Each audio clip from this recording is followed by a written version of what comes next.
અને એક નરસિંહ ભગવાનનો દીવો ચાલુ કરી દે, જા તારા ઘરમાં સુખ શાંતિ થઈ.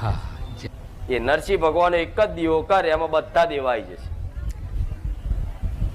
આશીર્વાદ આલવા હોમેથી ઉપરથી કદાચ નરસિંહ ભગવાન કદાચ સિંહનું રૂપ લઈને ના આવત, મને મેલડી કે થાય મારી રજા આલો તો તમારું એક ગીત બનાવી ગા તો બરાબર.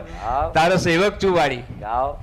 એમાં મેરડી બારે જાવાળી, એ મારી પરગટ પર ચાવાળી, એ મારી મેલડી બારે જાવાળી, એ મારી પરગટ પર ચાધાળી, એ સોલંકી કુળમાં જાણી, એ મારી મેલડી બારે જાવાળી, એ મારી મેલડી બારે જાવાળી, એમાં મેલડી બારે જાવાળી, દુખિયાના દુઃખ હરનારી, એમાં મેલડી બારે